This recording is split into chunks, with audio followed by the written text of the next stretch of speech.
பல்லாண்டு பல்லாண்டு பல்லாயிரத்தாண்டு பல கோடி நூறாயிரம் மல்லாண்டதின் தோள் மணிவண்ணாவுன் சேவடி செவ்வி திருக்காப்பு உன் சேவடி செவ்வி திருக்காப்பு.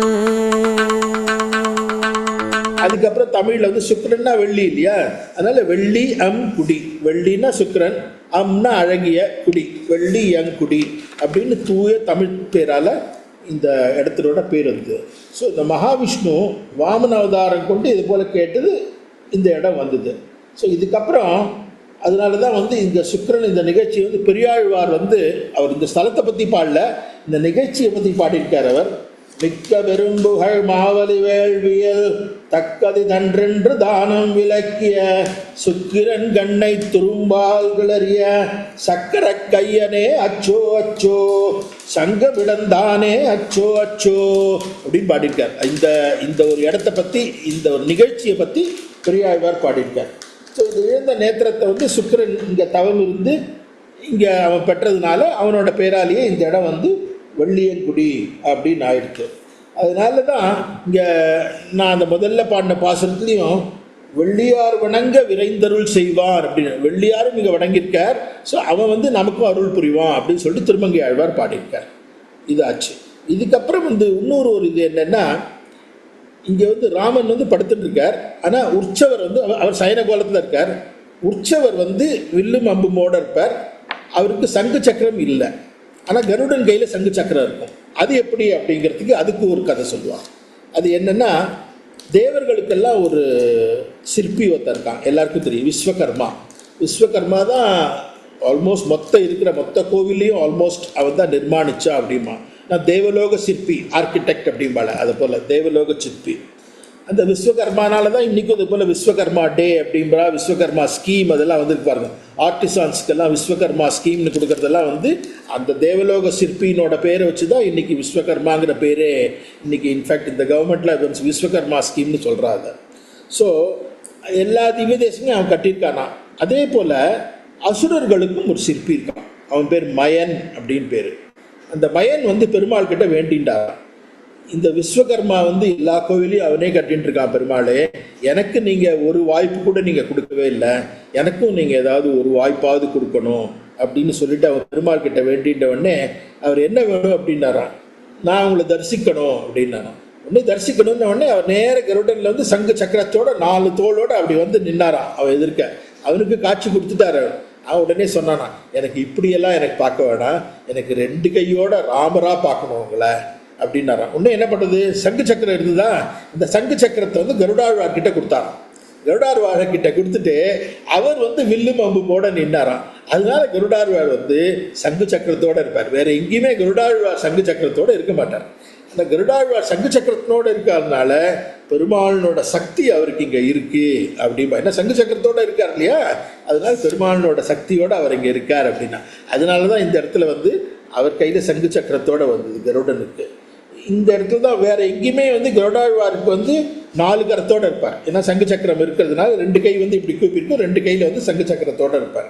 ஸோ 4 கையோட கருடாழ்வார் இருக்கிறது இந்த ஒரு ஸ்தலத்தில் தான் ஒன்று.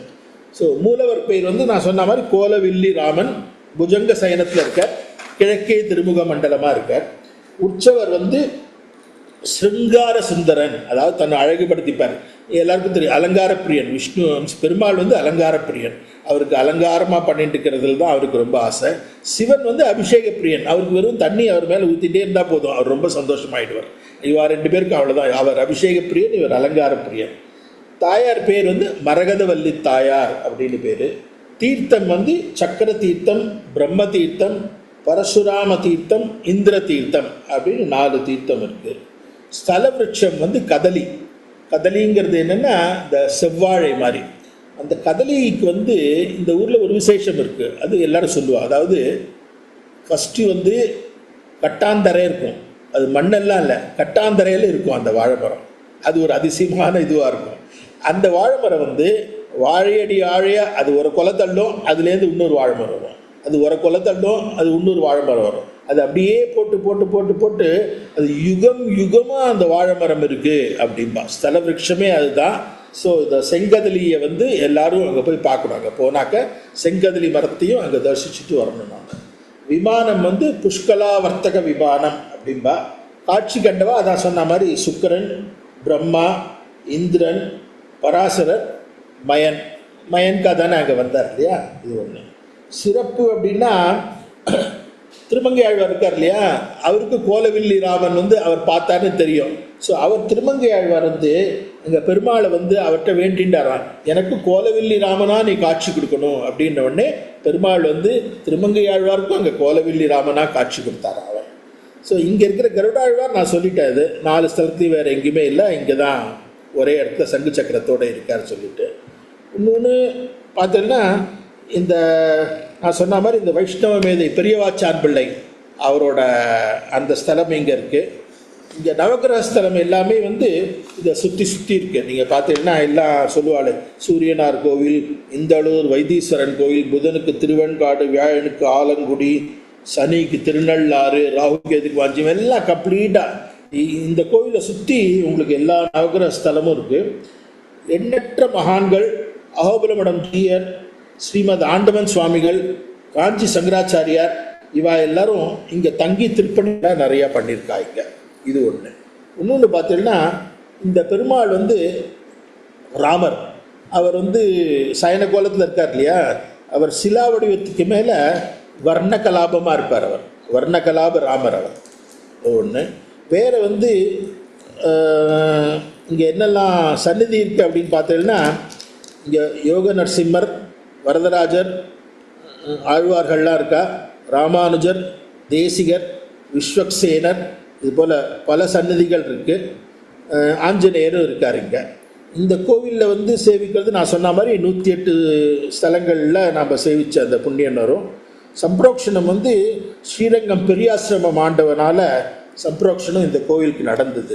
இந்த இடத்துல கோலவில்லி ராமருக்கு. ஸோ இன்னொரு ரூட் வந்து நான் சொன்ன மாதிரி கும்பகோணத்துலேருந்து அணைக்கரை ரூட்டில் போனாலும் செங்கனூர் வரும். அணைக்கரை ரூட்டில் செங்கனூர் வரும். அங்கேருந்து இறங்கி இந்த 1 கிலோமீட்டர். ஸோ இன்னும் ஒரு சின்ன விஷயம் வந்து நான் அந்த நேத்திரத்தை பற்றி சொன்னேன் இல்லையா, அவர் கொடுத்த அந்த நேத்திர ஒளி வந்து அங்கே நேத்திர தீபமாக அங்கே இருக்குது. அதாவது 24/7 எரிஞ்சுட்டே இருக்குமா. அந்த நேத்திர தீபத்தில் எல்லோரும் போய் இது போல் எண்ணெய் ஏற்றுவா. அங்கே இருக்கிற வாழ்க்கெல்லாம் என்ன சொல்லுவா அப்படின்னா, யாருக்காவது கண் பார்வை குறைச்சலாக இருந்ததுன்னா அந்த தீபத்துக்கு வந்து எண்ணெய் ஊற்றினாக்க கண் பார்வை சரியாயிடும் அப்படின்னு சொல்லிட்டு. ஸோ நேத்திர தீபம்னே பேர். அது 24/7 எரிஞ்சுட்டு இருக்கும். அது பாட்டுக்கு எரிஞ்சுட்டே இருக்கும். நாம் இவன் கோயில் உள்ளேருந்தே நம்ம ஊற்றலாம், எண்ணெயை ஊற்றலாம். நான் ஒரு வாட்டி போன போது இப்போ ரெஸ்பெக்ட் கோவிலுக்குள்ளேயே இருக்குமா? கோவிலுக்குள்ளேயே இருக்குது. கோவில் சந்நிதியிலே, அவரோட சந்நிதியிலே இருக்குது நேத்திர தீபம்னு. ஸோ யாருக்கு கண் பார்வை ஏதாவது ப்ராப்ளம் இருந்ததுன்னா அந்த இடத்துல போய் நேத்திர தீபத்தில் அந்த ஒளி தான் அவர் கொடுத்த அந்த ஒளி அங்கே இருக்குது அப்படின்பா. ஸோ இந்த நேத்திர தீப ஒளி வந்து அவர் கொடுத்தபோது அந்த இடத்துல நான் முன்னாடி வந்து கொஞ்சம் என்ன சொல்கிறது, ஸ்பெக்ஸ் போடாமல் ரொம்ப படிக்க முடியாது, தூர பார்வையெல்லாம் என்னால் பார்க்க முடியாது அப்படிலாம் இருந்தது. இப்போ வந்து நான் ஸ்பெக்ஸ் போடுறது வந்து போடாமல் இருக்கக்கூடாது அப்படிங்கிறதுக்காக போடுறேன். ஒரு வாட்டி அந்த பக்கமாக போன போது அங்கே இதை பற்றி கேள்விப்பட்டிருக்கேன் இல்லையா, சரி நம்ம கோயிலுக்கு போகலாம் சொல்லிட்டு திவ்ய தேசத்துக்குள்ளே போயிட்டு அங்கே இருக்கிற டிரைவரும் சொன்னார், சார் இந்த கோவில் நீங்கள் போனதே இல்லைல்ல, இந்த கோவில் போகலாம் சார். சரி சொல்லிட்டு நான் உள்ளே போயிட்டு பார்த்துட்டு வந்தேன், எல்லாம் தெரிஞ்சுட்டு வந்தேன். அப்போ நான் ஒரு பாட்டில் எண்ணெயும் வாங்கிட்டு போயிட்டு அங்கே தீபத்தை அங்கே அதே நேத்திர தீபத்தில் அங்கே எண்ணெய். அதுக்கப்புறம் நீங்கள் சொன்னால் நம்ப மாட்டேன், நான் வந்து போட்டுருக்கேனே தவிர படிக்கிறதுக்கு நேர பார்க்குறதுக்கு எல்லாம் கண்ணாடி இல்லாமல் இருந்தால் எனக்கு பெட்டராக இருக்குமோ அப்படின்னு இருக்கு. அந்த மாதிரி இருக்குது. ஆக்சுவலாக கண்ணாடி தூக்கி போட்டுருணும், டாக்டர் கேட்டு தூக்கி போட்டுருணும் அப்படின்னு இருக்கேன் நான். அதனால் கண்ணாடி இல்லாமல் இருக்கிறது இப்போ எனக்கு சரியாக இருக்குது. கண்ணாடி இருக்கிறதோட கண்ணாடி இல்லாமல் இருக்கிறது. ஸோ இந்த நேத்திர தீபம்ங்கிறது வந்து அங்கே ரொம்ப ரொம்ப விசேஷம். அதனால் வேறு அங்கே வந்து உற்சவம் அப்படின்னா மெயினாக அங்கே வைகுண்ட ஏகாதசி அந்த இதெல்லாம் நடக்குவாங்க. அந்த மாதிரி விசேஷம்லாம் பிரம்மோற்சவம் நடக்குவாங்க, தை பிரம்மோற்சவம்லாம். ஸோ இதெல்லாம் வந்து கண்டிப்பாக இந்த இடத்துல திருவெள்ளியங்குடி வந்து தனியாக இருக்கும். அந்த ஊர் வேறு யாரும் இருக்க மாட்டா. நாம் போனோன்னா நாமளும் ராமரும் மாத்திரம்தான் இருப்போங்க, வேறு யாரும் இருக்க மாட்டாங்க. அந்த தனியாக ஒரு கிராமம், சுற்றிற வேறு இடமே கிடையாது. ஒரே வாழைத்தோப்பு, அந்த தோப்பு இதெல்லாம் இருக்கும், நிறையா தோப்பும் துறவுமாக இருக்கும் அந்த ஊர். ரொம்ப நல்ல ஊர். கண்டிப்பாக எல்லோரும் அந்த இடத்துக்கு போயிட்டு ராமரோட அருளுக்கு பாத்திரமானுன்ட்டு வேண்டிக்கிறேன். ரொம்ப நன்னா சொன்னேன். இதுல வந்து எனக்கு ஆச்சரியமான ஒரு விஷயம் என்ன தோணித்துன்னா, எந்த ஒண்ணுமே ரொம்ப பவர் ஜாஸ்தியா இருக்கிற இடம் வந்து நம்மளால எதிர்கொள்றதுங்கிறது கஷ்டம். இப்போ வந்து இந்த திவ்ய தேசத்தை பத்தி சொல்லும்பொழுது 108 திவ்ய தேசங்களை சேவிக்க முடியாட்டா கூட 108 திவ்ய தேசங்களையும் சேவித்த பலன் இந்த ஒரு திவ்ய தேசத்தை சேவிச்சா கிடைக்கும்னா, அப்ப அந்த பெருமாளுக்கு வந்து எவ்வளவு ஒரு மகிமை, எவ்வளவு ஒரு இது இருக்கணும் இல்லையா?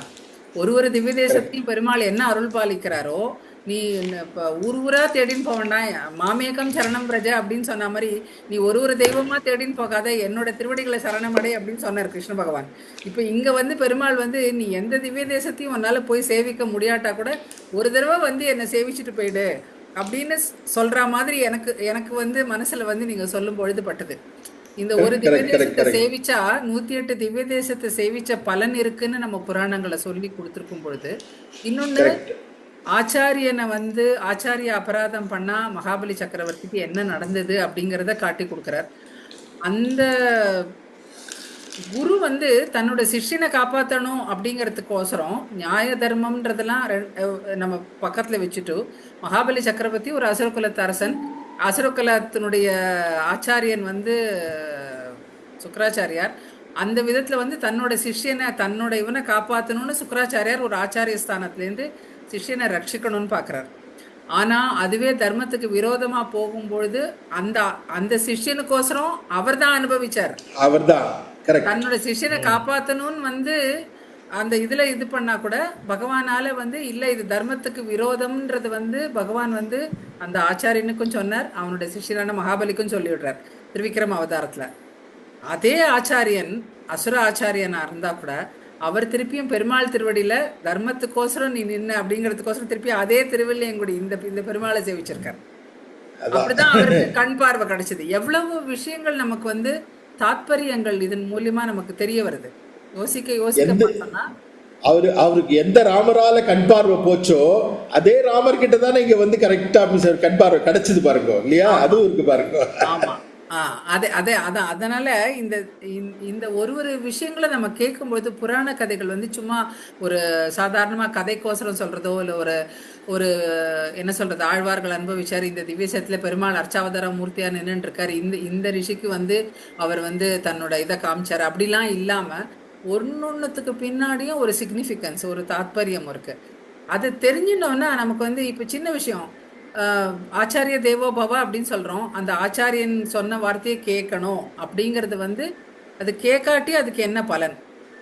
அதே சமயத்துல நம்ம ஆச்சாரிய ஸ்தானத்துல இருந்தோம்னா தர்மம் எதுன்னு தெரிஞ்சுக்கணும் அப்படிங்கறதும் அதுவும் தெரிஞ்சு. கண்டிப்பா கண்டிப்பா. இங்க சுக்கராச்சாரியார் ஆச்சாரிய ஸ்தானத்துல இருக்கார், ஆனாலும் அவர் தர்மத்துக்கு மாறா நடக்கிறதுனால பெருமாள் வந்து அவருக்கு வந்து அதை காமிச்சு கொடுக்கிறார், அவரு நீ நின்னது தர்மத்து பக்கம் இல்ல அப்படின்னு சொல்லிட்டு இல்லையா? நம்ம ஆச்சாரிய ஸ்தானத்துல இருக்கும் பொழுது அது எந்த ஆச்சாரிய ஸ்தானத்துல இருந்தாலும் சரி, சின்ன விஷயத்துல இருந்து ஒரு கண்டிப்பா நம்ம கண்டிப்பா. வந்து தர்மத்து வழி நின்று அதை நம்ம சிஷ்யர்களுக்கு சொல்லி தரணுங்கிறதையும் பகவான் இங்க காமிச்சு கொடுக்குறாரு.